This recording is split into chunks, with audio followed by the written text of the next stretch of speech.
She didn't cry, just sat there in the middle of a blizzard, holding a torn blue bag like it held her whole world.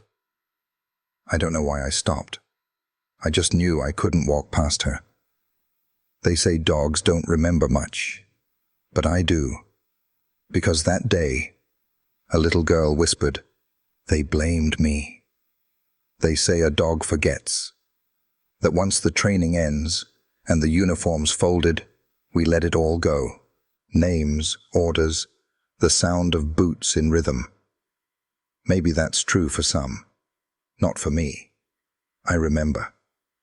I remember the sting of desert sand in my nose, the smell of metal and fear soaked into Kevlar.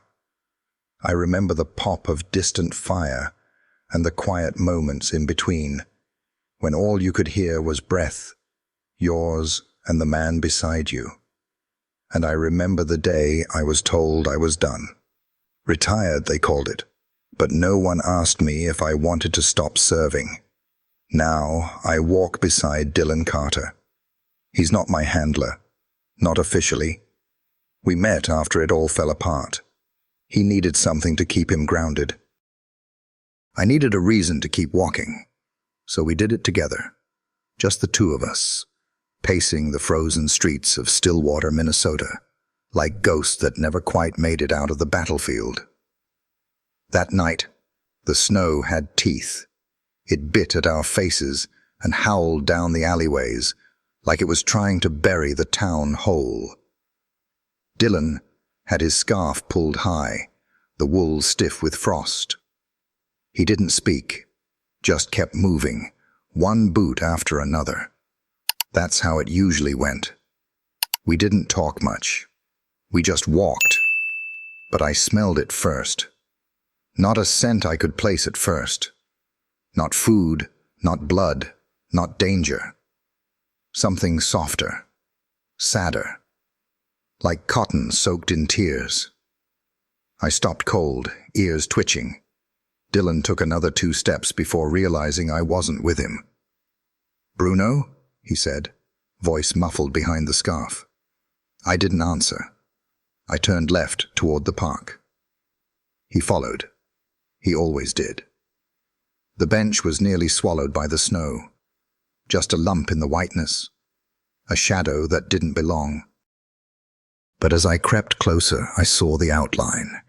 Small legs dangling, fingers curled around something like claws frozen in fear. No coat, no hat, just a threadbare pink dress and a tattered blue bag held so tight to her chest it looked like she was trying to disappear inside it. She didn't cry. That's what shook me the most. There was no sound, just breath, shallow, cracked, like the kind I'd heard from soldiers too long in the dark. Dylan dropped to his knees beside her. "God," he whispered, pulling off his coat. Hey, you okay?" She flinched, but didn't move away. Her lips moved, but no voice came out. Then, just barely, she whispered, "They said it was my fault." Fault. I don't know what that word means the way humans do, but I've seen the weight of it. I've smelled the guilt that clings to men who come home with empty hands. I've seen it twist their bodies, their sleep, their souls. And now it clung to this child like frost on her lashes. Dylan wrapped her in his coat, tucking the blue bag inside with her. She didn't resist, just sagged into his arms, the way bodies do when the fight's finally drained out. I pressed myself against his leg, shielding them both from the wind as best I could. No other tracks in the snow, no adult nearby. Nothing but us and the storm. The radio on Dylan's belt crackled with static. No signal. He tapped it, cursed under his breath. Then he looked at me. "Hospital's 6 blocks, he muttered. "You lead." I did. I ran ahead, carving a path through snow up to my chest. Dylan followed, clutching the girl like she was made of paper. The wind screamed behind us, but we didn't stop. Not for 1 second. I could hear her heartbeat. Faint. Too faint. By the time we reached the emergency entrance, Dylan was soaked through, shaking. The nurse at the desk jumped to her feet. They took the girl, wheeled her away. She didn't cry. She just held that bag, even as her fingers turned blue. I sat beside the door and waited. They didn't ask me to. They didn't need to. But I knew where I belonged. That night, as the blizzard covered Stillwater in a shroud of white, I kept watch under flickering hospital lights. I didn't understand who she was or what she'd survived. I only knew this. Whatever brought her to that bench didn't end there. And I wasn't going to let her face the next part alone. Hospitals smelled different than the world outside. Not just antiseptic and linen. There's something quieter, heavier, like old breath, like waiting. I'd only been in one once before, years back, when my handler took shrapnel outside Fallujah. I remember the way the walls hummed, like even the building itself held its breath. Stillwater Memorial was no different.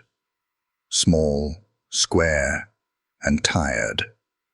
The kind of place that doesn't see much excitement, until it does. They wheeled the girl away before I could follow. Dylan hesitated for a heartbeat, then looked at me and said, "Stay." I did, though every instinct in me twitched against it. I don't always obey, not anymore. But his voice, it still carried the tone of command I remembered. And maybe I was scared too. Not of the cold, not of the snow, but of what they'd find when they peeled away those thin layers of fabric and silence from her small frame. An hour passed, maybe more. Time in that place didn't move right. Dylan sat slouched in a plastic chair, fingers tapping his knee in a rhythm only he could hear. I lay across his boots, ears up, listening for footsteps that didn't come. Finally, a nurse stepped into the waiting room. She was young, mid-20s maybe, with auburn curls escaping her scrub cap and eyes that had seen too much in too short a time. "She's stable," she said. "No frostbite, early signs of hypothermia, but she'll recover." Dylan stood slowly. "Can we see her?" The nurse hesitated. "She's sleeping." "But, yeah, just one of you." Dylan looked down. I didn't move. He sighed. "Both of us. You can try to stop him, but he'll find a way." She gave a tight smile. "Fair enough." We followed her down a narrow hallway that smelled like bleach and old coffee. Room 307, pediatric wing, the kind of place with faded murals on the wall, smiling bears, rainbows chipped at the edges, meant to comfort. Mostly just felt lonely. She lay in a too large hospital bed, wrapped in too many layers. Her cheeks were still flushed, but not with cold anymore, more like heat returning to forgotten places. Her hair, dark and tangled, spread across the pillow like a question without an answer. She was still holding that bag. One hand clutched the strap, the other fisted in the canvas. Even in sleep, she wouldn't let go. I padded to the foot of the bed and lay down, not guard post stiff, just there. Present. That's what we're best at, us dogs. We don't need to talk. We don't ask for permission. We show up, and we stay. Dylan settled into a chair in the corner, arms crossed, eyes fixed on the girl. He didn't say anything. He didn't need to. His breath was slower now, steadier. But his mind, I could feel it running in circles, chasing ghosts it would never catch. She stirred once, mumbled something I couldn't catch, then settled again. Another hour passed. Then the door creaked open. A new scent entered the room. Clean, sharp, like soap and citrus. A woman, older than the nurse, but not by much. Dark skin, short curly hair tucked behind her ears. She moved like someone used to walking into pain and trying to soothe it. Her name tag read, Dr. Camila Jones, Pediatrics. She smiled when she saw me, then turned to Dylan. "You must be Mr. Carter. I'm Dr. Jones. She's doing well. No permanent damage, but she's not talking. Not yet." Dylan nodded once. "She said one thing when we found her. They said it was my fault." The doctor's smile faltered. "Just a moment, but I saw it." "I see," she said softly. "Well, she's lucky you were there." He didn't answer. She turned to leave, then paused. "That bag, she hasn't let go of it once. You think she'll let you look inside?" Dylan shook his head. "Not yet." "Then wait," Dr. Jones said. "She'll show you when she's ready." After she left, the room grew still again. The snow tapped at the window like it wanted in. The girl didn't stir until just before dawn. She woke slowly, like someone unsure if they were still dreaming. Her eyes opened, blinked against the overhead light. First thing she did was check the bag. Her fingers tightened on it like a reflex.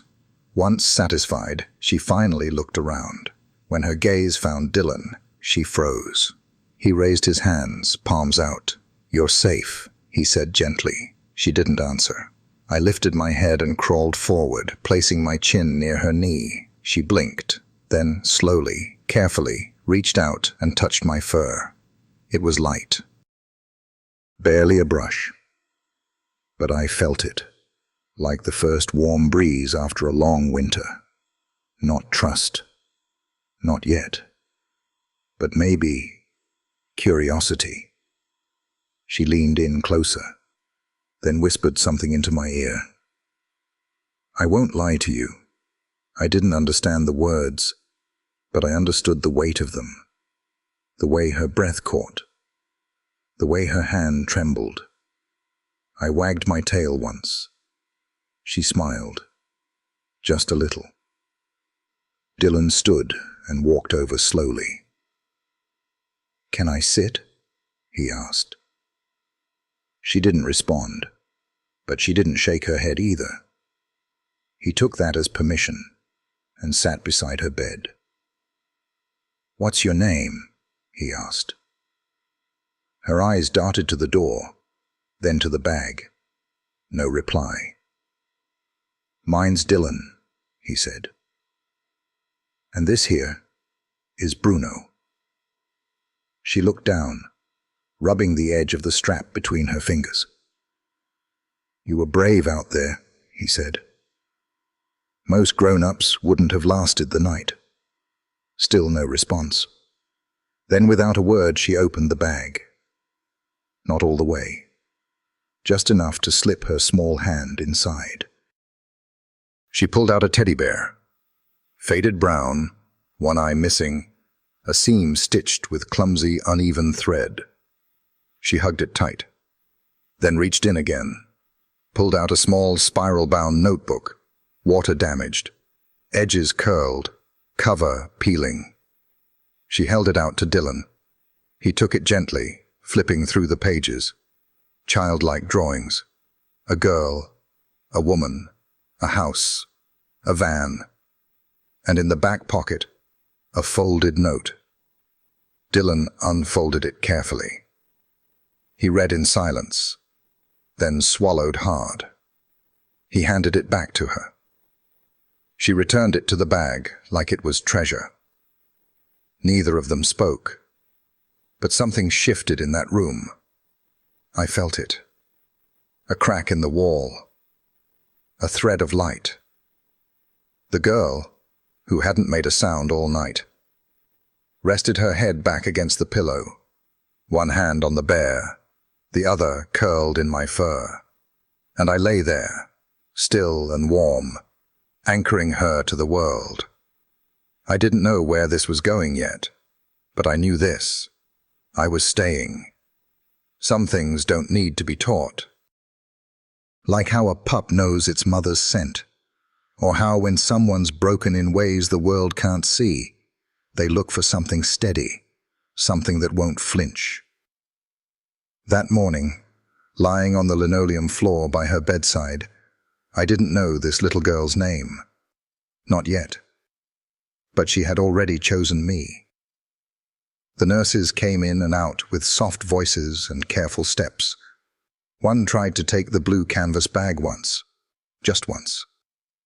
The girl, still too weak to sit up, let out a sound so sharp and sudden, the entire hallway heard it. It wasn't a scream like pain.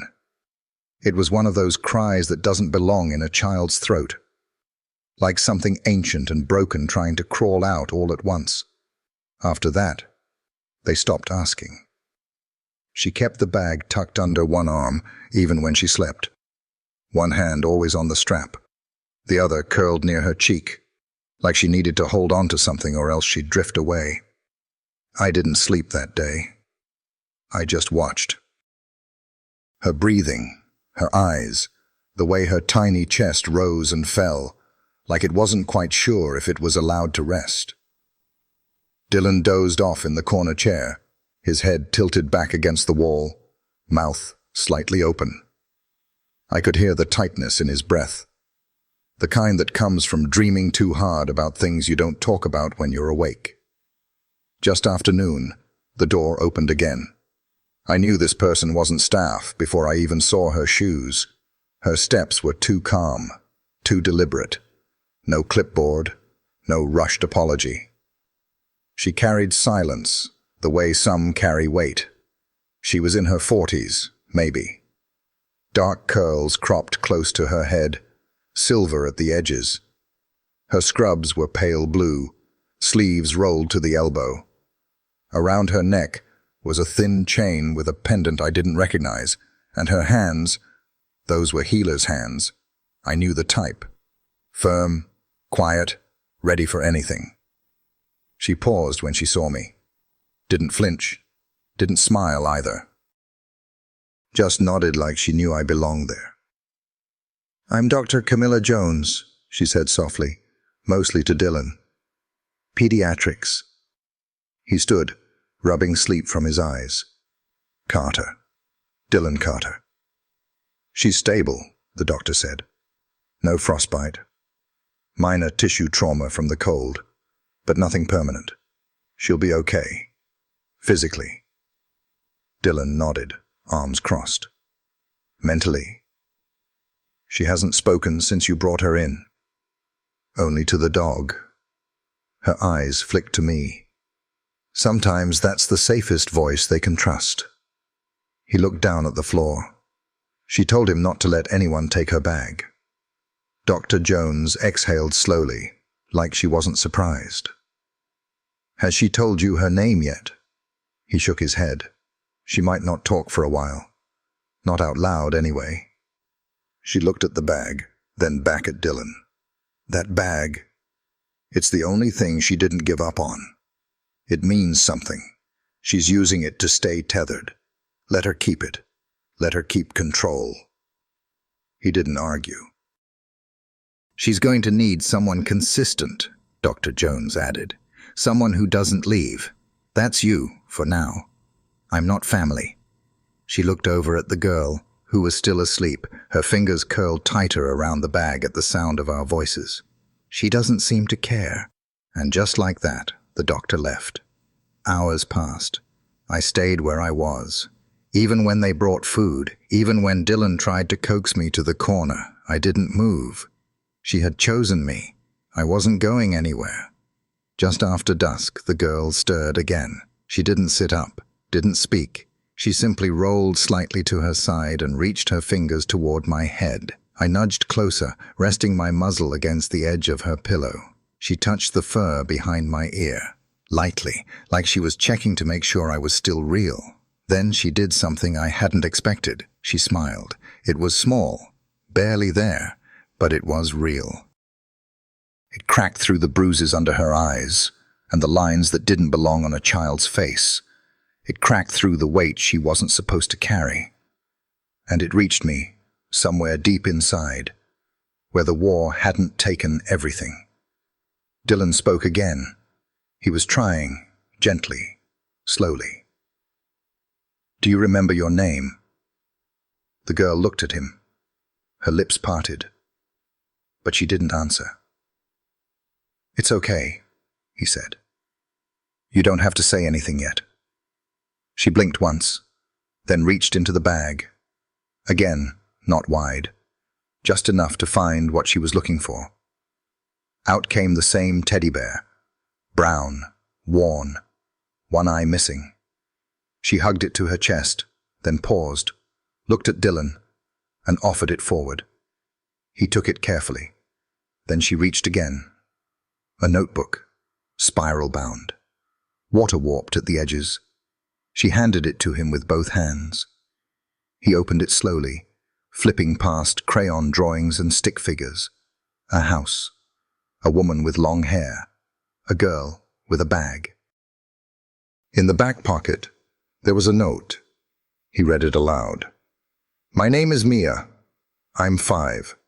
My mommy said if we get separated, I should give this to someone nice. She said don't trust uniforms. But the dog is nice, and you don't smell like bad. He stopped. The room was quiet. She looked at him again, this time with something different behind her eyes. Not trust yet, but willingness. Mia, Dylan said gently. Is that your name? She didn't nod, but she didn't flinch either. I wagged my tail once, slow. She gave me a tiny whispered, yeah.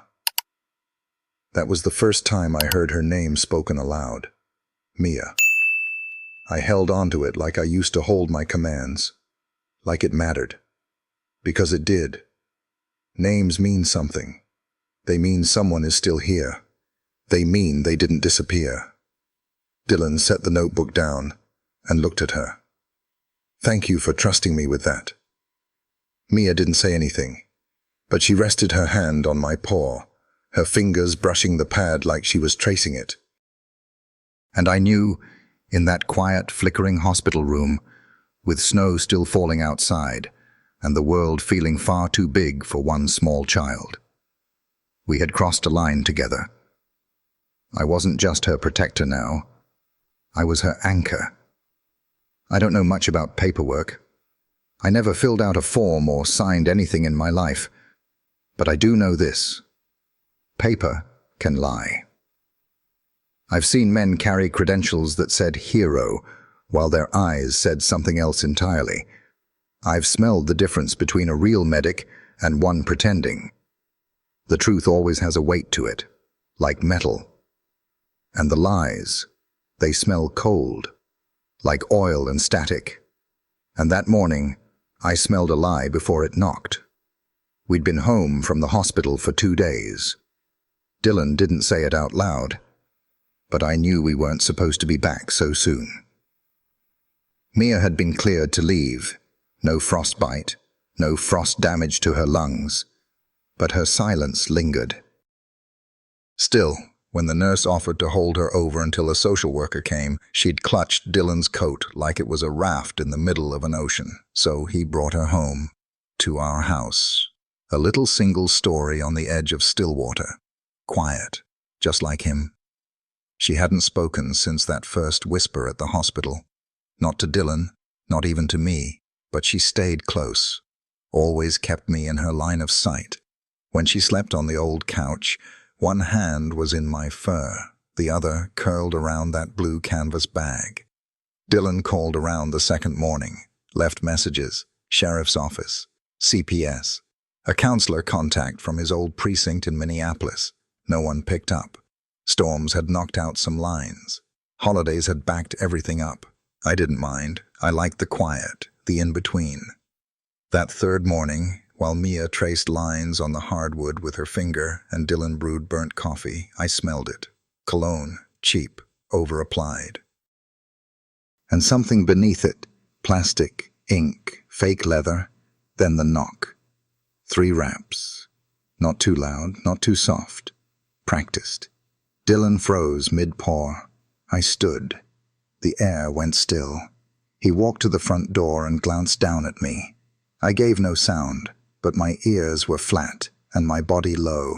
Not fear, not excitement, tension. He cracked the door open, kept the chain on. The man outside smiled like he practiced in mirrors. "Good morning, sir," he said, clutching a briefcase against his chest. "Sorry to drop in unannounced. I'm with State Child Services. We received a referral for a minor, Mia Holden. I'd like to speak with her guardian." Dylan didn't blink. "You got ID?" The man nodded, slipping a wallet from his coat. Inside was a badge, state seal, nameplate read James Alton, title Protective Field Agent. It looked official for a second, but the seal was off-center, barely, but it was enough. Dylan studied it. I stepped closer to the door. That cologne. I knew it now. I'd smelled it before, not on a social worker though, on someone being chased. "She's not ready to speak with anyone," Dylan said flatly. "She just got out of the hospital." "Understood. I won't disturb her," the man said. "Just need a quick verification. Paperwork, chain of custody. These things get messy otherwise. She's not a package." "Of course not." The man smiled tighter. "But delays can put you in a difficult position. Obstructing child placement is a felony, even for ex-military." His eyes didn't flinch. Neither did Dylan's, but I growled, low, controlled, enough to cut through the air like a wire pulled too tight. Dylan closed the door slowly. Didn't slam, didn't speak. He waited until the man's footsteps disappeared. Then he bolted. Back room. Top drawer. File folder. Documents I hadn't smelled in years. Photos. Reports. Old field logs. And near the bottom, a personnel file. A face I hadn't seen in a long time. Same jawline. A little fuller. Same smug tilt to the smile. But the name was different. Not Alton. Bradley Hale. I remembered that name. Dishonorable discharge. Rumors of psychological manipulation. Abuse allegations that never stuck. Dylan hadn't served with him, but he knew the type. "I knew it," Dylan muttered, flipping through pages. "He's not just dangerous. He's dressed for it." He set the file on the table and looked toward the living room. Mia was on the floor with her bear, but her eyes were on us. She hadn't moved. She knew. She always knew. That night, I didn't sleep. Neither did Dylan. We took turns watching the windows. No movement. No headlights.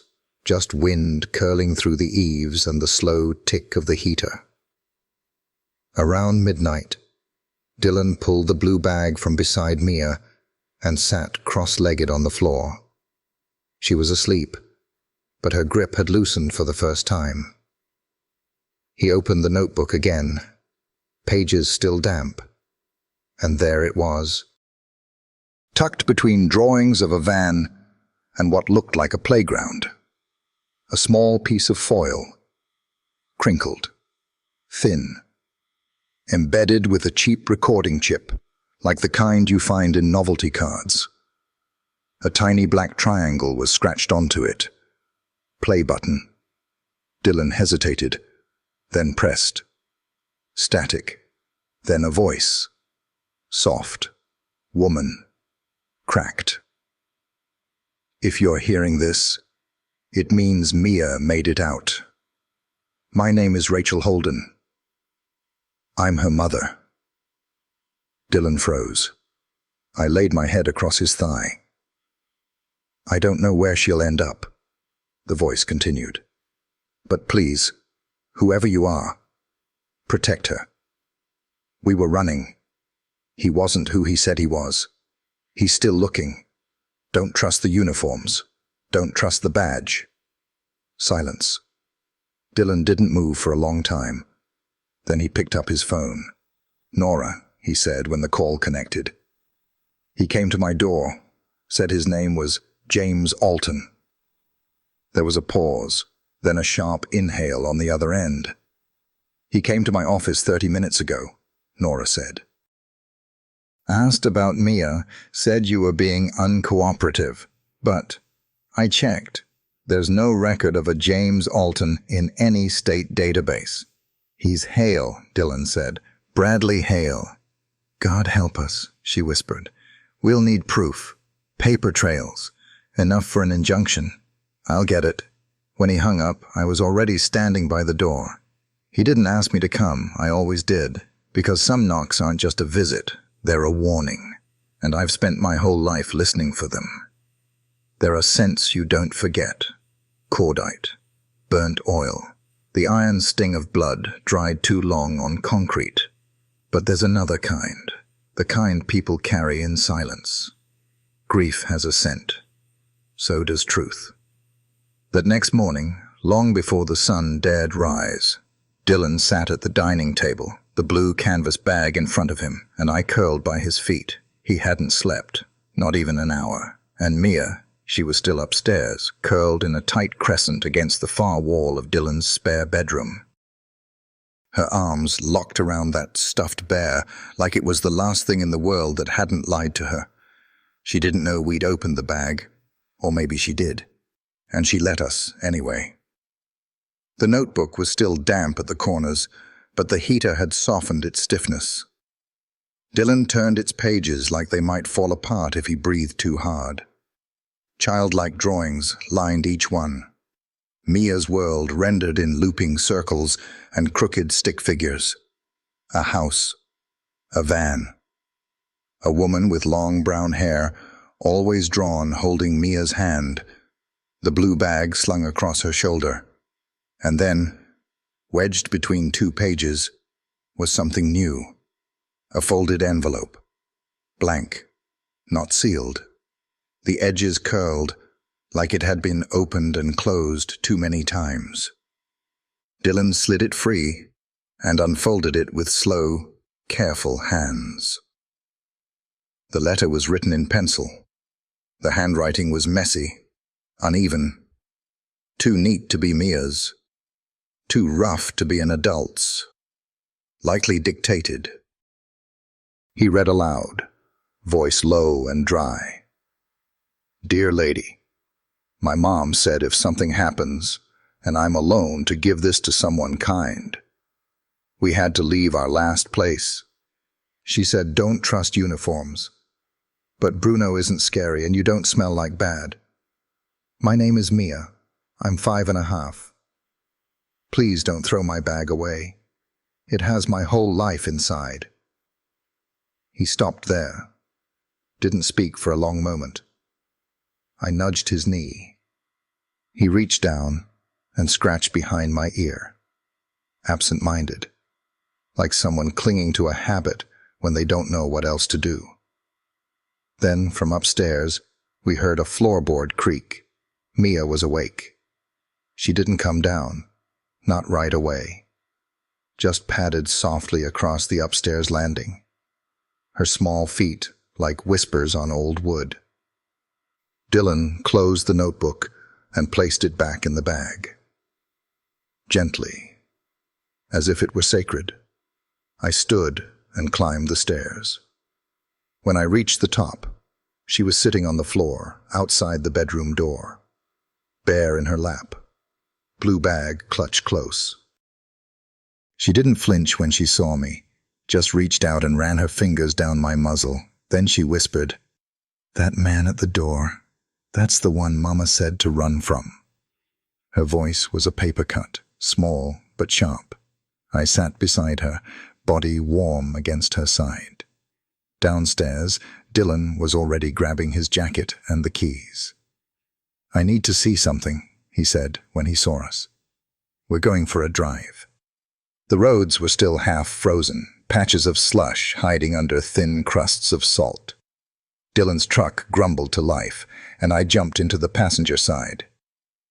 Mia sat in the back, the bear strapped into the seat beside her, the blue bag on her lap like always. We drove out past the edge of Stillwater, beyond the old feed store, past the shuttered diner with the broken E in the sign, past the fields now buried under grey snowdrifts and skeletal cornstalks, and then we reached it, the sedan, white, frosted over, parked beneath a cluster of bare evergreens like it had been there for months. The blanket caught my attention first, pink, torn, half hanging out the cracked rear door like someone had tried to leave in a hurry, but hadn't made it far. I growled low in my throat. Dylan pulled over and stepped into the snow. The car reeked of mildew, plastic, and something worse, old fear sealed inside. He scraped the frost from the rear window and peered in. "Booster seat," he muttered. "Broken." On the floorboard, a child's sneaker, purple, scuffed at the toes. He opened the driver's side. The door creaked in protest. Inside, papers were everywhere, stuffed in the glove compartment, jammed between the seats. Junk mail, daycare forms, a flyer from a shelter in Duluth. The name printed on it was faded but visible. Rachel Holden. Dylan froze. That name had come up before. Missing person. 27. Filed 3 years ago. Last seen with her young daughter.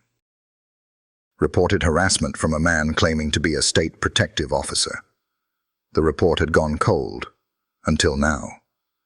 He folded the flyer carefully, slid it into his jacket pocket, and shut the door. I circled the car once, nose low. Near the passenger door, I picked up something strange. A second scent. Mail. Not Dylan's. Not fresh, but present. I barked once. He followed me to the snowbank nearby. There, in the crusted white, was a patch of flattened snow. Oval-shaped, compressed. Not from walking. More like someone had crouched there. Waited. Dylan crouched beside it and brushed away the top layer. Underneath, a boot print. Narrow zigzag sole.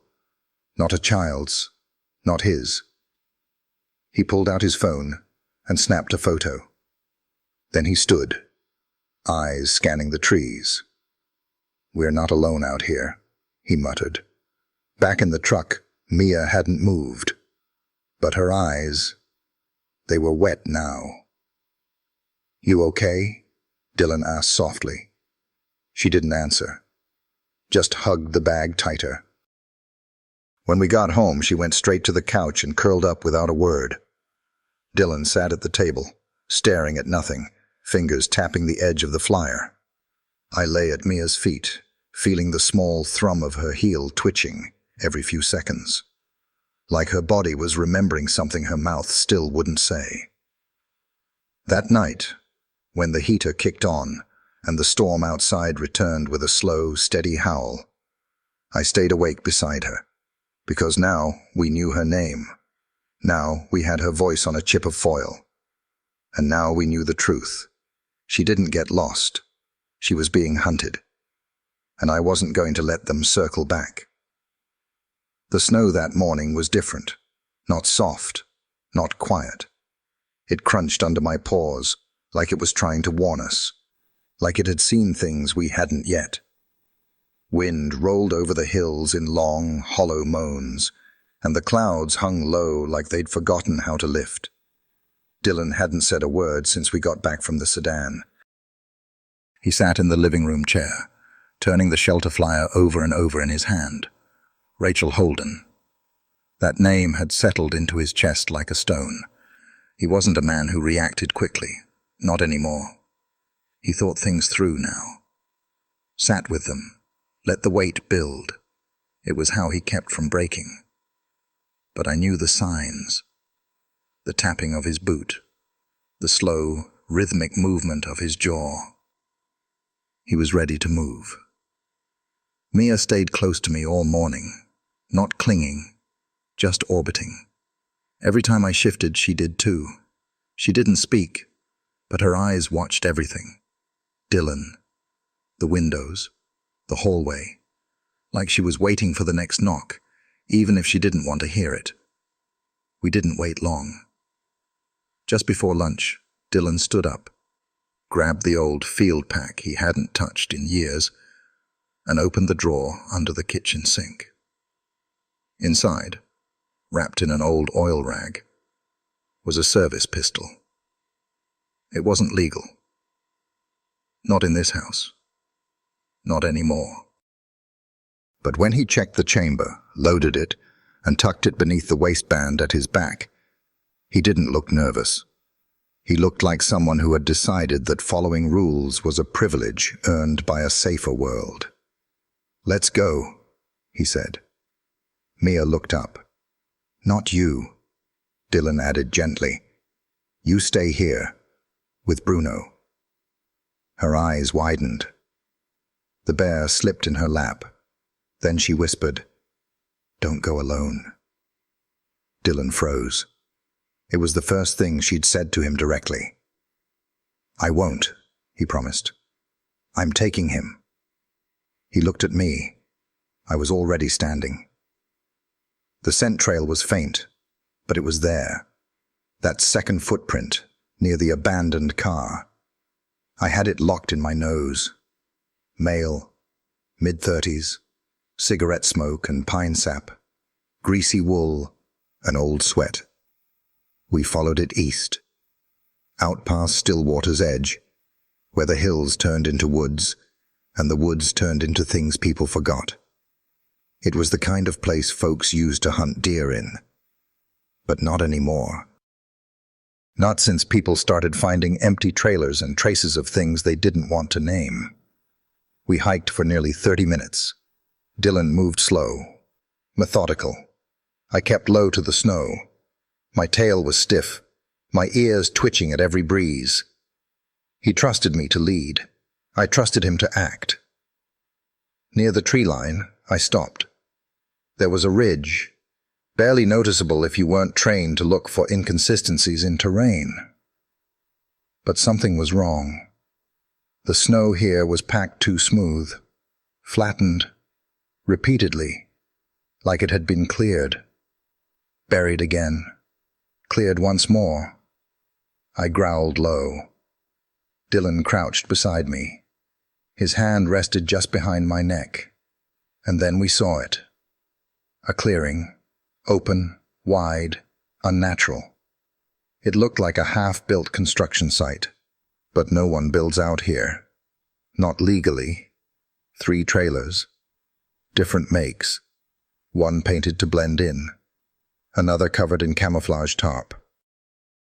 The third had a fake wooden siding, like someone tried to make it look like a cabin from a distance. There were no signs, no mailboxes, no names, but a generator hummed softly near the far edge, nearly buried in snow. No cameras, no lights, but not empty. Dylan pointed to the middle trailer. Movement. A man stepped out, mid-30s, narrow face, twitchy posture, puffy black jacket, gray beanie pulled low. He lit a cigarette, tossed something into the snow, and rubbed his hands together like he didn't even feel the cold. He wasn't nervous. That was the part that struck me. He wasn't afraid of being found. That meant he thought no one was coming. He vanished back inside. Dylan didn't speak, just gave me a look. Stay low. I knew that look. We crept to the back of the nearest trailer. A latch. No lock. Dylan pried it open with a crowbar he kept hidden in his coat sleeve. The smell hit first. Old food. Mildew. Sweat. And the sharp, plasticky tang of fear. Inside, the space was dim. A battery lantern glowed near the floor. Mattresses lined both walls. Toys, juice boxes, discarded socks, child-sized jackets, most torn. On one bed, a girl sat cross-legged, 6, maybe. Blonde hair, matted. Her face was too still, eyes glassy. She didn't speak, didn't move, just stared at us. Behind her, in the far corner, a boy lay curled under a thin blanket, smaller, pale. Dylan stepped forward slowly, hands visible. "Hey," he whispered. "It's okay. We're here to help." The girl blinked once, but didn't move. A noise from the next room. A groan. We crept forward. Dylan slid the makeshift divider aside, and there she was. A woman. Late 20s. Olive skin. Curly dark hair. clinging to her face with sweat. One eye swollen, lips split, wrists zip-tied behind her back. Her body sagged against the wall like she'd been there for days. Dylan knelt beside her. "Name?" She flinched. "Jasmine." He cut the plastic. "What about them?" "Isla and Micah," she whispered, wincing. "They told me we were being transferred. Shelter in Duluth." She looked at me, her eyes locked on mine. "You're not with them, are you?" Dylan shook his head. "No, but we need to go, now." I led them out the back. No lights, no noise. We moved fast, silent, low, back through the trees. I chose the path with the softest ground. No snapping twigs, no footprints too deep. By the time we reached the road, the sun was already leaning west, shadows longer, air sharper. Dylan pulled out his phone. "Nora, we've got them. We need backup. Sheriff's office. Now." He gave her the coordinates.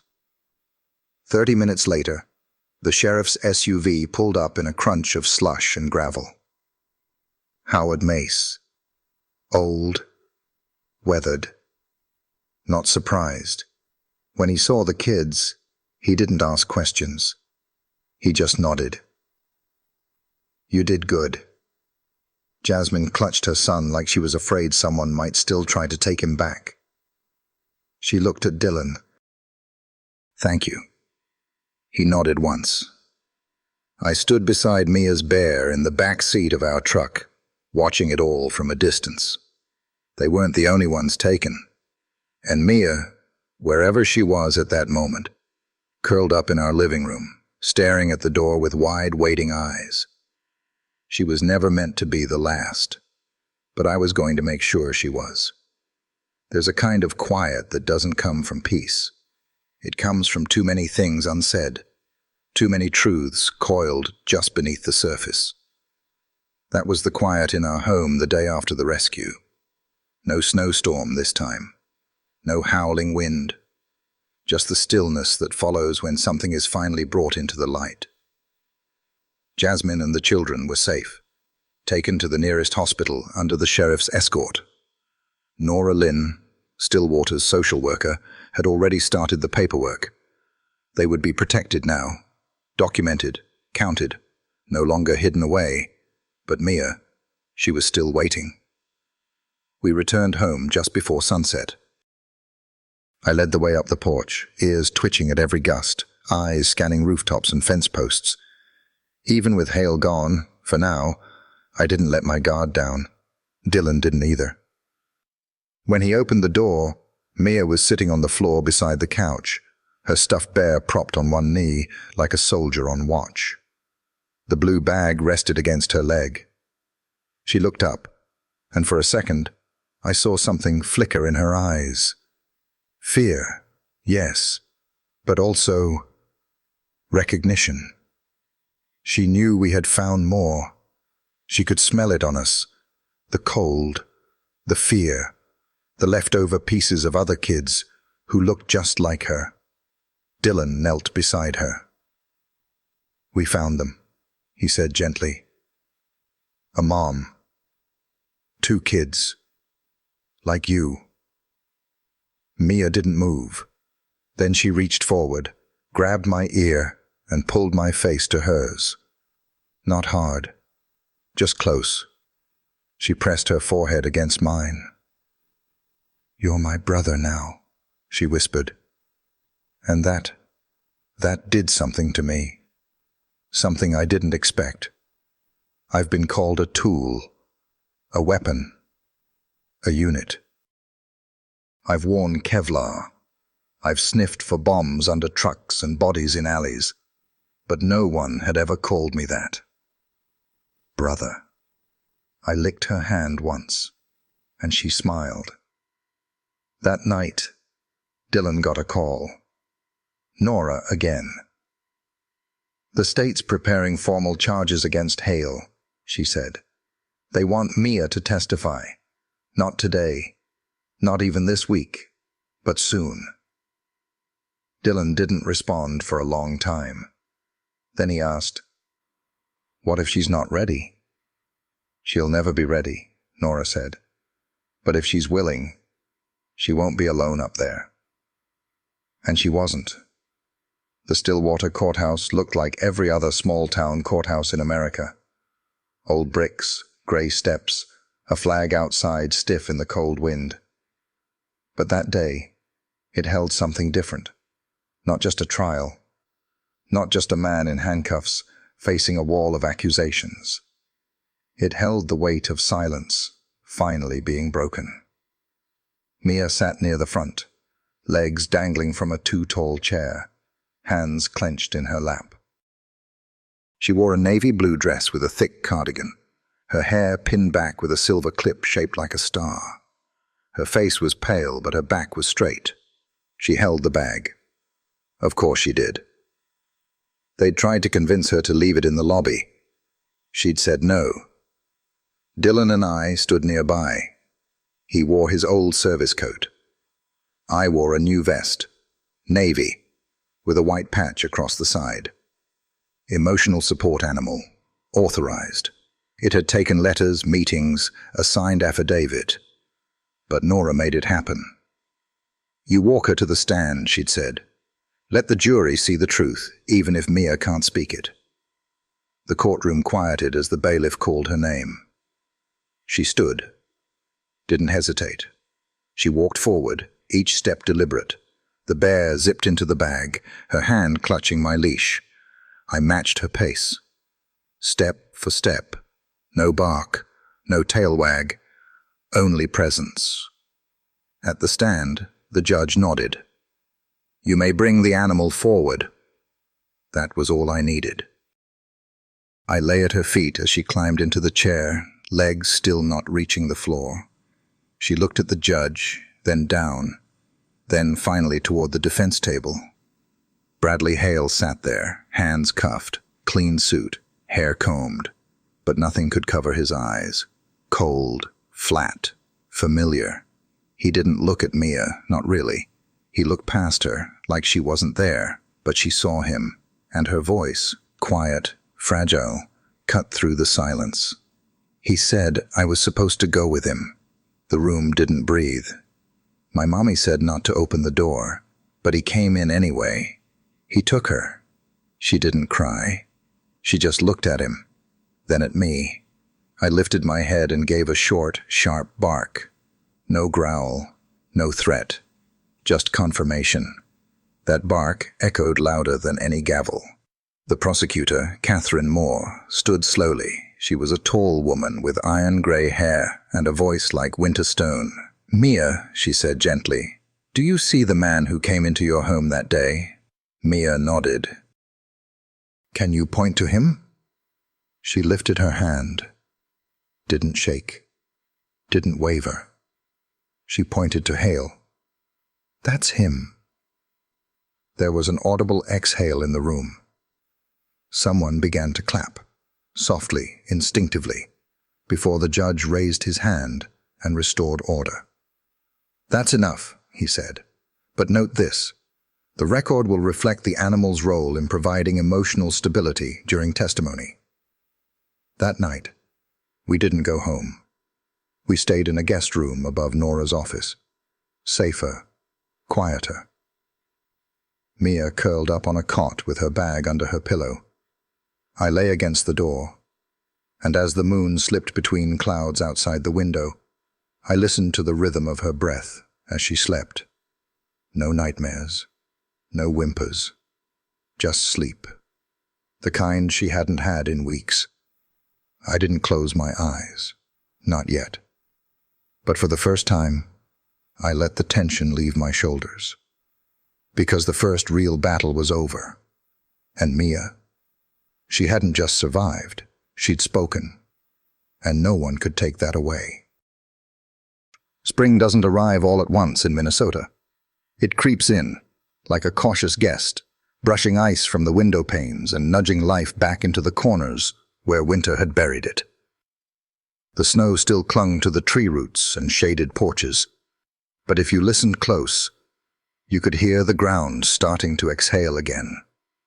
And in that breath, soft and steady, was something I hadn't felt in a long time. Something close to peace. We were home again.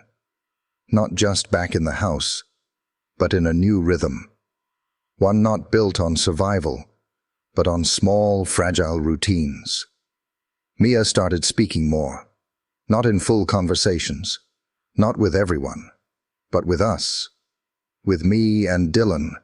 Her words came like puzzle pieces, scattered at first, then gradually fitting together into a picture we were still learning to see.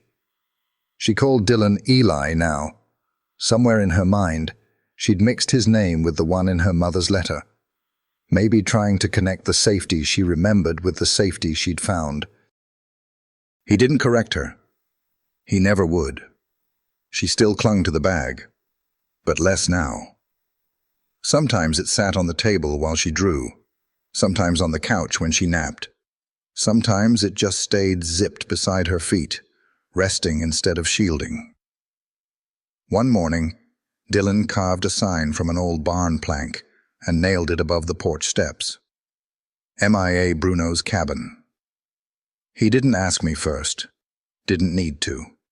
I took watch beside that porch every morning after, ears turned toward the woods, heart steady in my chest. The war was far away now, but I knew the world well enough to keep one eye open. Inside, things changed too. The living room walls, once bare now, had handprints in paint. The kitchen table had a dent from where Mia accidentally dropped a jar of pickles and laughed so hard she hiccuped for 5 minutes straight. And the fireplace, the one that hadn't seen a flame since Dylan's wife died years ago, now glowed every evening. Soft orange light flickering across faces that no longer looked like they belonged to ghosts. Above that mantel, he mounted the bag. Not hidden, not guarded, not clutched in fear. Cleaned, pressed, preserved, like a flag rescued from the wreckage. I lay under it most nights, head resting on my paws, watching Mia curl against the couch cushion, her legs always half hanging off, her bear pressed into her chest like it still remembered what it was for. Dylan sat near the window sometimes, pen in hand, a journal open on his knee. He didn't used to write. Now he did. March 12th, 1 month since the trial. 1 month since she called this place home. That's what he wrote. Mia calls me Eli. I don't correct her. Sometimes she still whispers for her mom. I don't interrupt. Bruno just curls closer to her. They found each other, and somehow that's enough. He closed the notebook after that. Didn't read it aloud. Didn't need to. I already knew every word. That night, Mia had a bad dream. Not the screaming kind. Not the flailing, kicking kind. Just soft whimpers in the middle of the night. I heard her shift, then sit up. She padded barefoot down the hall to Dylan's room, the bear dangling from one hand. I followed. She knocked once, too soft to wake him. So I nuzzled the door open and stepped inside. He stirred, eyes half open. "Can't sleep?" he asked. She nodded. "Want to talk about it?" She shook her head. "Want to hear about the stars?" She blinked, then climbed onto the edge of his bed. Dylan leaned back, looked up at the ceiling like it held the Milky Way. "See that patch above the dresser? That's Orion. Big guy, always facing the wind." Mia smiled just a little. "And that dent in the drywall by the lamp, that's Cassiopeia. She's stubborn. Doesn't sit straight for anybody." "Is that where Mama is?" Mia asked suddenly. Dylan's voice caught in his throat. He looked at her. Really looked. "I think she's everywhere the light still reaches," he said softly, "especially in places you feel safest. Mia leaned over and kissed the top of my head. "I think she sent you," she whispered. Maybe she did. Or maybe I was just the one who heard her daughter cry when no one else could. Either way, I stayed there, right where she needed me. That's the thing about homes. They're not just walls and furniture. They're the places where someone learns your name and says it gently, where silence isn't emptiness but comfort, where you're not needed every second, but you're always known. I never got a family photo on the fridge, but I got something better. I got a reason to stay. And for a dog like me, that's all the forever I ever needed. Some stories don't end, they ripple. Long after the noise fades, after the snow melts, after the courtroom clears out and the lights in the hallway click off, something lingers, a thread, a name. A note in someone's handwriting that stirs up the pieces you thought were finally settled. The letter came in a plain brown envelope, smudged at the corners, addressed in shaky cursive. I remember the way Dylan turned it over in his hands before opening it. There was no return address, just a postmark from West Bridge and the faint scent of lavender and dust clinging to the paper. He sat at the kitchen table with his coffee going cold, the envelope unopened, his fingers tapping slowly along the edge. Mia was outside with her new preschool teacher, Miss Hartley, learning how to plant seeds in the cold, thawing dirt behind the cabin. It was her idea. She said she wanted to grow something for Mama. I sat by the door, half watching the field, half watching Dylan. He finally opened the envelope.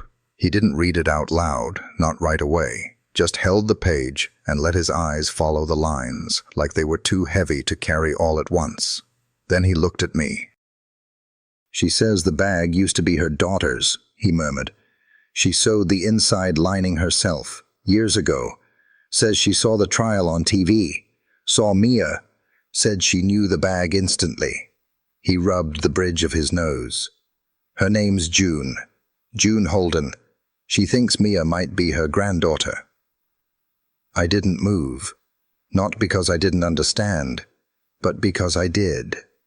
Mia had built a quiet peace around herself here, like a bird's nest, twig by twig. The idea of lifting even one of those twigs, of letting the wind back in, felt dangerous. That evening, Dylan waited until the fire was low and the sky had shifted to deep violet. Mia was coloring at the floor table, her tongue poking out in concentration. She was drawing a dog that looked suspiciously like me, only with a superhero cape. Dylan crouched beside her. "Hey, kiddo," he said softly. "Can I ask you something?" She looked up, nodded. He held out the letter. "We got something in the mail today, from someone named June. She says she knew your mom." Mia's grip tightened around the crayon. "She thinks you might be her granddaughter," he added. "She doesn't want to take you away. She just wants to know you're safe." Mia stared at him, at the letter, then at me. I stepped forward and nudged the paper with my nose. She reached out, slowly, and touched the edge of the envelope, then whispered, "Hannah, that's my mom's name." Dylan nodded. "June is her mom." Mia blinked once, then again. "She sewed the patch inside the bag," she said, as if confirming it for herself. "We didn't push her. We just let the room breathe." Later that night, after she'd fallen asleep curled in her usual spot with her arms around my neck and her feet wedged under the blanket, Dylan sat at the table with the letter again. He lit a small candle, not for light, but for company. Then he wrote back, "Dear June, thank you for your letter. Mia is safe. She's more than that, actually. She's home. I think maybe for the first time in a long while, she remembers your daughter's name. She remembers pieces. We're taking things slow. But if you're willing, I think Mia might want to meet you. When she's ready." With care. Eli Carter. He folded the note and placed it gently beside the door, to be mailed in the morning. I lay beside him, head on his boot, watching the candle's shadow flicker against the wall. And in that light, soft and steady, I saw something I hadn't seen in a long time. Hope. Not the loud kind. Not the kind that runs in with fists raised and music playing. The quiet kind. The kind that grows in silence and asks for nothing but to be noticed. Mia didn't talk about it much after that. She didn't ask when June would write back, or when they might meet. But one afternoon, I found her sitting cross-legged beneath the bag on the fireplace mantel, her bear in her lap. She whispered something I couldn't fully catch, but I caught one word. "Grandma." She said it like a memory, not like a question. And I knew then something in her heart had shifted again, made room for one more voice. The war I'd spent years fighting was always about keeping people safe from what they feared. But this war, the one I'd walked into in the snow that night, this one wasn't about fear. It was about helping someone believe they deserved to be loved again. And that kind of battle, that's one worth fighting forever. Some honors come in metal and velvet-lined boxes. Others come in quiet looks and steady hands. But the best ones, the kind that change something deep inside you, come without ceremony. They come from the people who saw you when you didn't ask to be seen. The morning of the ceremony, the town of Stillwater yawned itself awake under a sky the color of dishwater. Spring had taken its sweet time that year, but finally the streets were clear of slush, and the icicles hanging from gutters dripped like clocks, melting away the last of winter's grip. We stood just outside the town square, Dylan adjusting the buttons on his coat, like he still didn't know how to wear something formal. He had trimmed his beard and pulled his hair back. Not for show, just to feel like he belonged somewhere for once. Beside him, Mia was a picture of unshakable stillness. She wore a sky-blue dress with white mittens and a little knit scarf shaped like a fox. Her braids were neat, tied at the ends with ribbon. She clutched a loop of red fabric in one hand. Not tight, just deliberate. I stood between them, my new leather collar fitted snug across my neck. The brass tag they'd engraved for me said, "Bruno, guardian of Mia." I didn't know what the ceremony was about at first. All I knew was that the air smelled of nervousness and new beginnings. People were gathering near a makeshift stage set up beneath a string of paper snowflakes and crepe streamers. Folding chairs filled in row by row, boots crunching on dry gravel. Mayor Reeve stepped up to the podium. He had the soft, rounded face of someone who knew every child's name in the town and made a point of asking how their grandma was. His voice, usually full of cheer, had softened with reverence. "Today," he said, "we honor the beginning of spring. But more than that, we honor the resilience of this community and of those who reminded us that courage doesn't always come in a uniform or with applause. Sometimes it comes on 4 legs, sometimes it holds a blue bag, and sometimes it just refuses to let go." He looked at Dylan, gestured. Dylan stepped back, shook his head. I could feel it in his feet, the shift. He wasn't ready for a stage, not his kind of ground. But Mia, she stood. She didn't ask, didn't look around. She just walked forward, her boots tapping softly on the stage's wooden planks. The crowd quieted. She stood at the edge, then turned to face them, her voice soft but clear. "Heroes don't always talk," she said. "They don't always get medals, but they're always there, like he was for me." She turned to me, I didn't move. She knelt, tied the red ribbon around my collar. "This is for you," she whispered. "You never let go." I didn't lick her face. I didn't bark.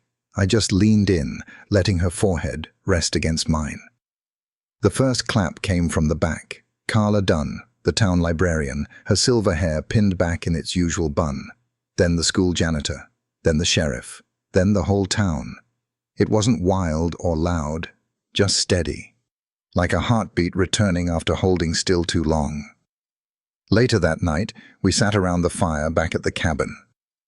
Mia was coloring again, this time drawing a big dog with wings and a star on its chest. Dylan sat at the table, tea in hand, staring at nothing with the content kind of gaze a man wears when nothing's chasing him anymore. The red ribbon still hung from my collar. I wore it like a badge I didn't know I'd earned. That night, Mia asked me something new. "Do you think Mama saw today?" I looked up at the sky, just as the stars started poking through the haze. I couldn't answer, not in words. But I curled beside her on the rug and placed my paw gently over her hand. She didn't need more than that. Dylan wrote in his journal again.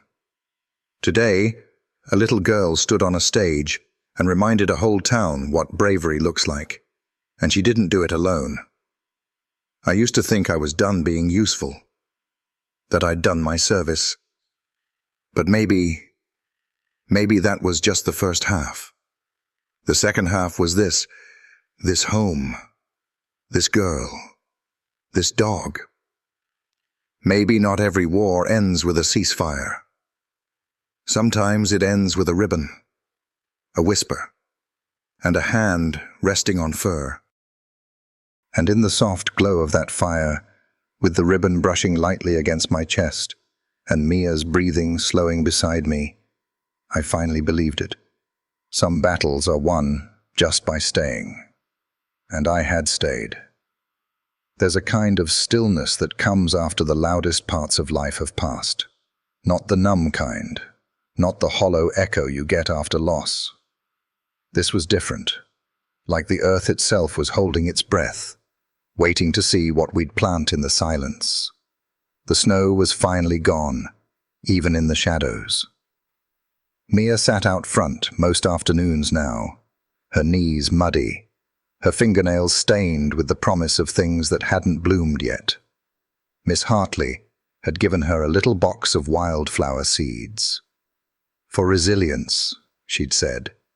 "You plant them where you want beauty to return." Mia planted them along the porch, by the woodpile, at the base of the tree where birds like to sing after rain, and one right under the cabin window, where I slept. "They're for you," she whispered, patting the soil. "Bruno flowers." I'd had medals pinned on me in dusty tents and airfields halfway around the world, but that felt more like honor than any of them. Dylan had taken a job down at the community center twice a week, helping build a small wing that would serve as an overnight shelter for mothers and children with nowhere to go.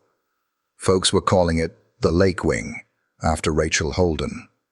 Her name, once buried in silence, was now spoken aloud, framed above a doorway where light poured in. He didn't talk about it much, but I could tell what it meant. He was building something, not just with wood and nails, but with his hands, his time, his second chance. One afternoon, we were out on the trail behind the cabin. The three of us, Dylan walking slow, Mia picking up pine cones, and me keeping pace between them, when the mail truck came rumbling up the gravel road. Tim Boyd, the postman, leaned out the window and called, "Got something for the little lady." Dylan met him at the mailbox. A yellow envelope. No markings, but a return address from West Bridge. From June. Back inside, Mia sat cross-legged on the floor, the envelope in her lap. She didn't tear it open. She just ran her fingers over the edges for a long time. Then she looked at Dylan. "Can I?" He nodded. She opened it carefully. Inside was a letter, folded with care, and a photograph. The picture was old. A young woman, Rachel, smiling into the sun, her long hair pulled into a ponytail. She was holding a baby girl. Mia. They looked free. The letter was written in a slightly shaky hand. Dear Mia, I'm writing this, hoping one day you'll feel safe enough to read it. I'm your grandma, June. Your mama was my daughter. I never got to meet you, but I always knew you were out there, somewhere, holding on to something she gave you. That bag, I sewed it when your mama was barely your age. She carried it everywhere. When I saw it in the news, I knew, if you ever want to meet, I'd like that. But if not, that's okay too. I just want you to know, you're not alone. You come from love. Always have. With all my heart, June. Mia didn't say much after that. She placed the photo on the mantel next to the bag, not in the bag, not hidden, beside it, out where light could touch it. That night, while the fire crackled low and Dylan wrote quietly at the table, Mia came and sat beside me. She rested her head on my shoulder, then whispered, I think maybe I remember her voice. I didn't move, didn't need to. That was enough. Later, Dylan read aloud from his journal again. March 21st. The snow has melted. Not just outside, inside too. He paused. Today, a little girl taught me what courage looks like when it wears mittens and speaks with a stutter. She gave a dog a ribbon and gave a town its breath back. I looked at the ribbon still tied around my collar. It had faded a little in the sun, but the knot stayed strong. Like everything that mattered. The last of the ice didn't melt all at once. It never does. It retreated like a secret, slow and uncertain. First, from the edges of the roof. Then from the porch steps, where Mia had planted her Bruno flowers. Then from the woods, where bare trees creaked back to life, as if remembering their names after a long silence. By mid-April, the birds were loud again. They didn't care about our story. They just sang. And that was a kind of comfort I didn't know I needed. Stillwater woke up slowly that spring. Some houses still carried the weight of winter's past, windows taped, fences leaning, shingles missing. But the people walked different, straighter, warmer. Like something had broken open and filled them with the kind of light that takes root in quiet places. And in our little cabin at the edge of town, life unfolded not with a bang, but with soft patterns. Mia started school, not every day, not yet. But she liked Miss Hartley's small group class, and she liked reading to the other kids, especially the shy ones who didn't look adults in the eye. She'd sit cross-legged on the carpet, her bear in her lap, and I'd lie beside her, head on her foot. Sometimes, when she thought no one was listening, she'd hum a song I didn't recognize. I think it was her mother's. She never said. She didn't need to. Dylan, Eli, as Mia still called him, kept working at the shelter. They finished the lake wing in May, hung a framed photo of Rachel above the entrance, right next to the mission statement. To protect what others overlook, to see what others dismiss, to listen when no one else will.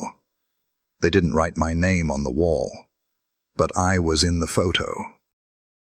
Me and Mia on the porch, the red ribbon still hanging from my collar like a promise that didn't need explaining. One morning, not long after the last frost, we got a visit. A woman, tall, soft-spoken, with grey eyes and a voice that carried history, stepped out of a dusty sedan. She wore a green sweater, the hem tugged by years of use, and her hands trembled just slightly as she clutched a paper bag. June. Mia had been waiting for her, not with excitement, not with nerves, just with readiness. They sat on the porch for nearly an hour, said very little, At one point, Mia handed June a picture she had drawn. A girl, a dog, a woman with wild hair and stars around her head. "She watches from there," Mia said simply, pointing to the sky. June didn't cry. She just took Mia's hand and held it like it was something sacred. After June left, Mia didn't say much. But that night, she tucked the photograph of Rachel into the side pocket of her bag. Not to hide it, to carry it.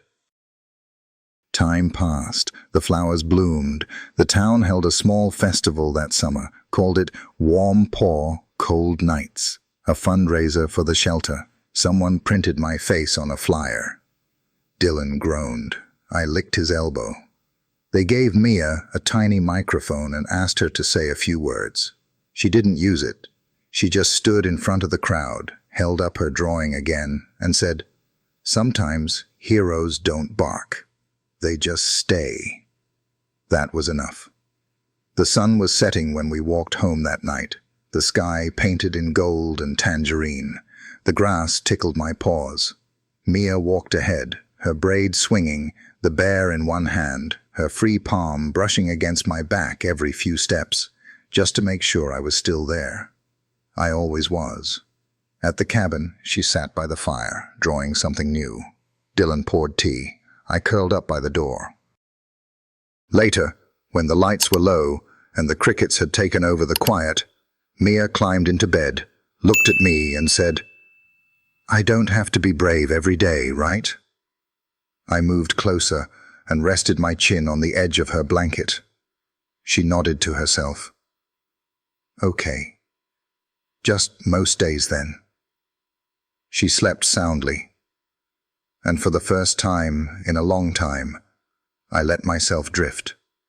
I dreamed of simpler things. The hush of snow beneath my paws. The sound of Mia's breath when it steadied. The first time she said my name like it belonged to her. The weight of a red ribbon, tied by hands that had lost too much, but held on anyway. I didn't know what would come next, but I didn't need to, because this wasn't a rescue story anymore. It was a home story, and I wasn't just a dog that refused to look away. I was hers. Still am. If you've made it here, thank you. Not just for listening, but for staying. That little girl saved something in me I thought was long gone, and maybe, just maybe, something in this story reached a quiet place in you too. If you've ever felt like you didn't belong, or like you were the only one standing in the storm, just type 1 in the comments. That's all. I'll know what it means. And if you'd like to walk with me a little further, there are more stories where this came from. Some harder, some softer. All of them true, in the way only hearts can be. Go ahead and subscribe. Not for me, but for the next soul out there who needs a warm voice in a cold world. I'll be waiting by the fire. Until next time.